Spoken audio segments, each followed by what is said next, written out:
we're going to be launching a very exciting new community project, and that is for the entire community to keep one Shabbos completely. The Shabbos project, keeping it together.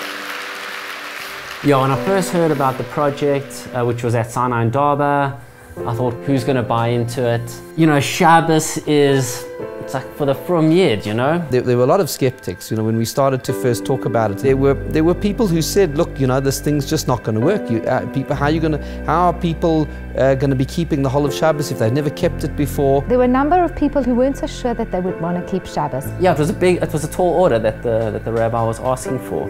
I want to run on Shabbos, I want to go to the cricket, I want to, like... You know, I also thought if it doesn't work, and if, you know, 10 people keep Shabbos that have never kept Shabbos before, it will have been a success for us. We had no idea the potential and how people would really respond so incredibly to it.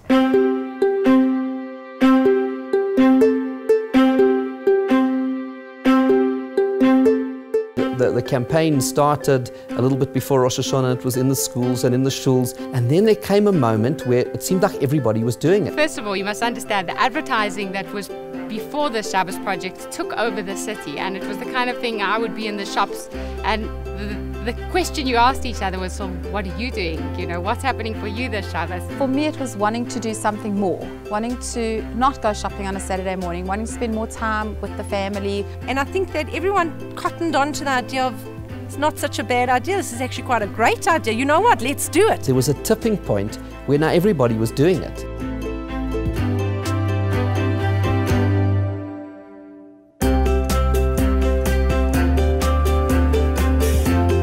The TV kept on telling me that I have to switch it on, but I didn't. So this was actually the first time I've ever completely kept a Shabbos. So it was really quite amazing.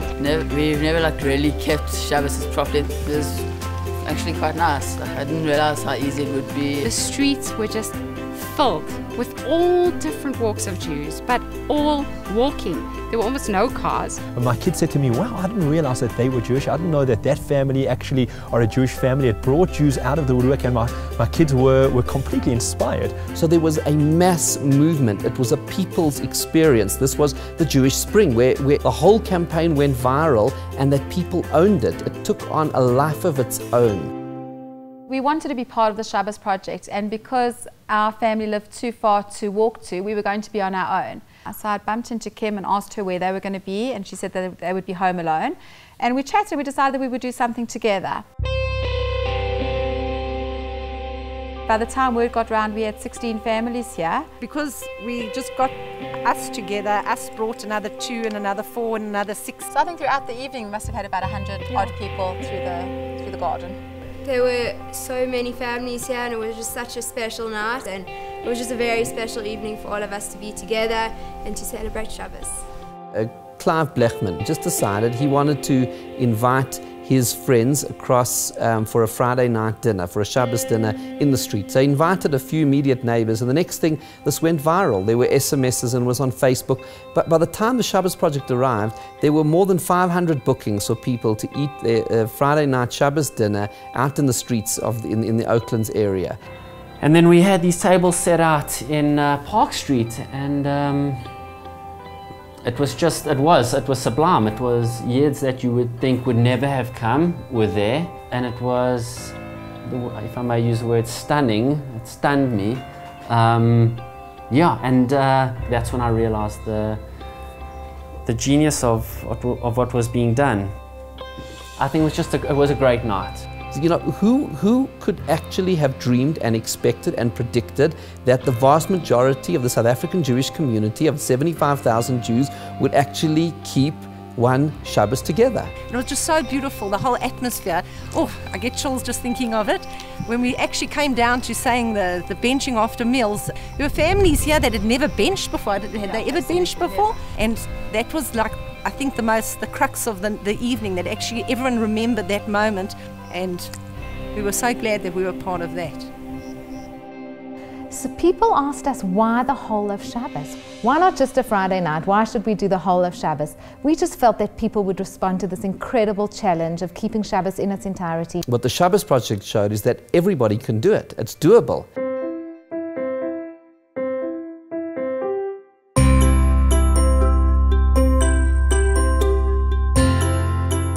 I'm Benita Levine, and yes, I survived my first full Shabbos, keeping Shabbos, and I did turn my phone off for the entire time. It's fantastic to have a conversation with another human being where you really like connect and talk and actually finish a coherent.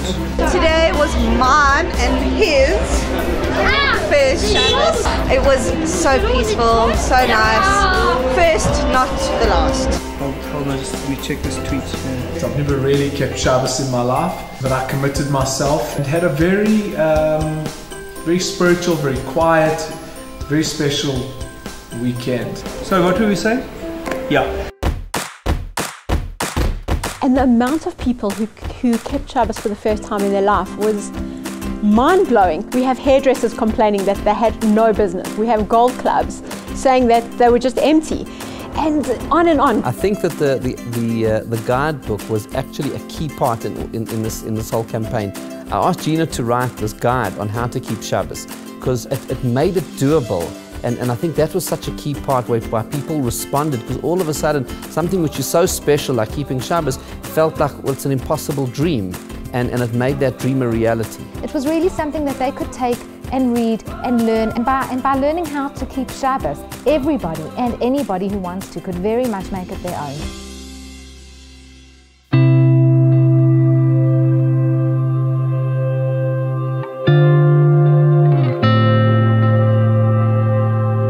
Welcome to everybody. What an amazing sight to see. There are more than 300 tables. The whole experience, the Shabbos project, was kicked off on Thursday night by the women of the community. The idea of having the great street challah bake was that thousands of women, the women of Johannesburg, would come together on the streets of Glen Hazel. We would set up tables and chairs and make challah dough together as one on the streets of Glen Hazel. I mean, in the end, it was just incredible. It was just the most unforgettable experience. It really was. Wow, I have no words. We women in Eretz Israel, we have something to learn from you. באמת. Wow.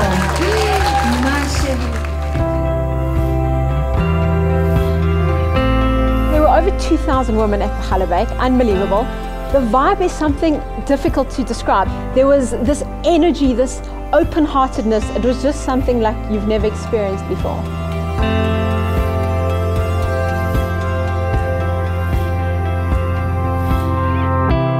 And actually it captured the imagination of the world. I mean, when those first pictures went around on the internet, all just went viral, of these thousands of women in the streets preparing the challah dough together and saying the bracha together, and you know, the power of that experience, that just captured the world's imagination and was like the best way to kick off the entire Shabbos experience that people were going to have the next day.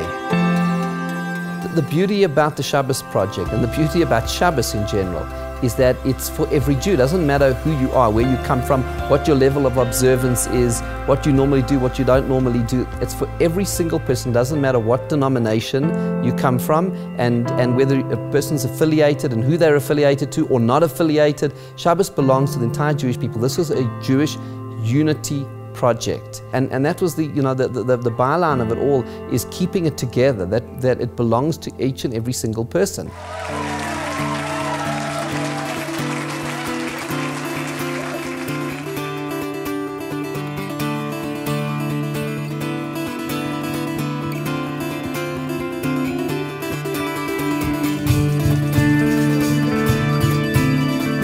When I think about that Havdalah concert, there was really a feeling that we had done it, that we had done a huge thing.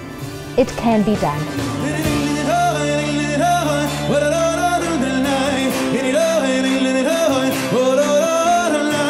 What was amazing was at the Havdalah concert, the stories then started to pour in, that people just had the most inspiring, uplifting, wonderful day. This thing became so much more than we could ever have predicted in our wildest dreams, and it was the power of that experience of what a real Shabbos is about that just electrified the entire community.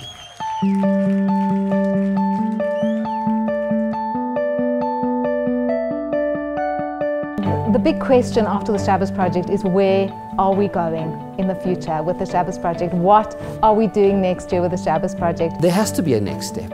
because the kind of response from right across the world, from every kind of Jew imaginable, from all across the spectrum, from the most observant to the least, and religious, secular, doesn't matter, from all different countries around the world, the outpouring has been so powerful. They were writing to me to say, well, how can we also have a Shabbos project? Can't turn away from that. And so the next step is, in the same way we had a Shabbos project for South Africa, let us all together make a Shabbos project for the entire Jewish world. One Shabbos for the entire Jewish world, all together. That's the vision, that's the way forward, that's what we have to do now, because there's such a powerful, warm response, and there's a social movement that is already starting to develop in countries across the world. And so instead of fragmenting it and different places trying a different Shabbos project on a different week, we're going to do this all one weekend, one Shabbos, one Jewish people, one Shabbos project, all together with this incredible, powerful energy. The magic of what everybody has seen happen in South Africa, that can happen across the Jewish world. Do it. Don't even hesitate. Just do it. There couldn't be a better opportunity. And yeah, I think buy in. I can't wait for the next Shabbos project. Just give us a little bit of warning. Let's change the world together.